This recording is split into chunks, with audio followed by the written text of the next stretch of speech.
ಸಖತ್ ಖಾರ ಬಣ್ಣ ಮತ್ತು ರುಚಿ ಆಚಿ ಚಿಲ್ಲಿ ಪೌಡರ್.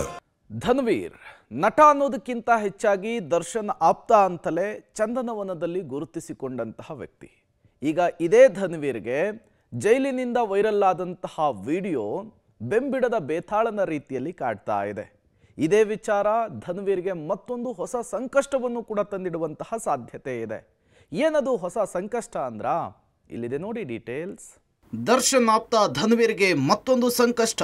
ಪೊಲೀಸರನ್ನೇ ಯಾಮಾರಿಸಿದ್ರ ದರ್ಶನ್ ಆಪ್ತ ಧನ್ವೀರ್ ವಿರುದ್ಧ ಸಾಕ್ಷ್ಯನಾಶ ಕೇಸ್ ಹಾಕಲು ತಯಾರಿ. ಸ್ನೇಹಕ್ಕೆ ಸ್ನೇಹ ಅಂತ ಹೇಳಿ ಸದಾ ದರ್ಶನ್ ಆಪ್ತ ವಲಯದಲ್ಲಿ ಗುರುತಿಸಿಕೊಂಡಿದ್ದ ನಟ ಧನ್ವೀರ್ಗೆ ಮತ್ತೊಂದು ಸಂಕಷ್ಟ ಎದುರಾಗುವ ಸಾಧ್ಯತೆ ದಟ್ಟವಾಗಿದೆ.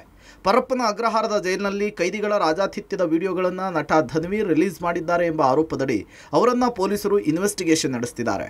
ಆದರೆ ಧನ್ವೀರ್ ಪೊಲೀಸರಿಗೆ ಬೇರೊಂದು ಮೊಬೈಲ್ ಕೊಟ್ಟು ಸಾಕ್ಷ್ಯನಾಶ ಮಾಡುವ ಪ್ರಯತ್ನ ಮಾಡಿದ್ದಾರೆಂಬ ಅನುಮಾನ ಈಗ ಪೊಲೀಸರು ವ್ಯಕ್ತಪಡಿಸುತ್ತಿದ್ದಾರೆ. ಈ ಹಿನ್ನೆಲೆಯಲ್ಲಿ ಸಾಕ್ಷ್ಯನಾಶದ ಕೇಸನ್ನು ದಾಖಲಿಸಲು ಪರಪ್ಪನ ಅಗ್ರಹಾರದ ಪೊಲೀಸರು ಮುಂದಾಗಿದ್ದಾರೆ.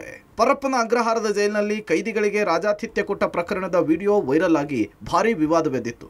ಇದರ ಹಿಂದೆ ನಟ ಧನ್ವೀರ್ ಪಾತ್ರ ಇದೆ ಅಂಥೇಳಿ ಪೊಲೀಸರು ಅನುಮಾನ ವ್ಯಕ್ತಪಡಿಸಿ ಸಿಸಿಬಿ ಪೊಲೀಸರು ವಶಕ್ಕೆ ಪಡೆದು ವಿಚಾರಿಸಿ ಬಿಟ್ಕಳಿಸಿದ್ರು. ಬಳಿಕ ಪರಪ್ಪನ ಅಗ್ರಹಾರದ ಪೊಲೀಸರು ಧನ್ವೀರ್ನನ್ನ ವಶಕ್ಕೆ ಪಡೆದು ವಿಚಾರಣೆ ಮಾಡಿ ಮೊಬೈಲನ್ನು ಸೀಸ್ ಮಾಡಿದ್ರು. ಧನ್ವೀರ್ ಮೊಬೈಲ್ ಪರಿಶೀಲನೆಗೆ ಒಳಪಡಿಸಲಾಗಿತ್ತು. ಆದರೆ ಧನ್ವೀರ್ ಮೊಬೈಲ್ನಲ್ಲಿ ಯಾವುದೇ ವಿಡಿಯೋಗಳು ಪತ್ತೆಯಾಗಿರಲಿಲ್ಲ. ಪೊಲೀಸರ ತನಿಖೆ ವೇಳೆ ನಟ ಧನ್ವೀರ್ ಬೇರೊಬ್ಬರು ವಿಡಿಯೋ ಕಳಿಸಿದ್ರು ಅಂತ ಹೇಳಿದ್ರು. ಕಳಿಸಿದ ವಿಡಿಯೋ ಆಗಲಿ ಡಿಲೀಟ್ ಮಾಡಿರುವ ವಿಡಿಯೋಗಳಾಗಲಿ ರಿಟ್ರೀವ್ ವೇಳೆ ಸಿಕ್ಕಿಲ್ಲ. ಹಾಗಾಗಿ ಪೊಲೀಸರು ನಮಗೆ ಬೇರೆ ಮೊಬೈಲ್ ಕೊಟ್ಟಿದ್ದಾನೆ ಅಂತ ಹೇಳಿ ಅನುಮಾನ ವ್ಯಕ್ತಪಡಿಸಿದ್ದಾರೆ. ಧನ್ವೀರ್ ತನಿಖೆ ವೇಳೆ ಮೊಬೈಲ್ ಬೇರೆದು ಕೊಟ್ಟಿರುವುದು ಖಾತ್ರಿಯಾದರೆ ಸಾಕ್ಷ್ಯನಾಶದ ಸೆಕ್ಷನ್ ಅಡಿಯಲ್ಲಿ ಎಫ್ಐಆರ್ ಸೇರಿಸಿಕೊಂಡು ನಟ ಧನ್ವೀರ್ಗೆ ಶಾಕ್ ಕೊಡೋದಕ್ಕೆ ಪೊಲೀಸರು ಪ್ಲಾನ್ ಮಾಡಿದ್ದಾರೆ ಅನ್ನೋದು ಗೊತ್ತಾಗ್ತಿದೆ. Nagesh, crime bureau, public TV, Bengaluru.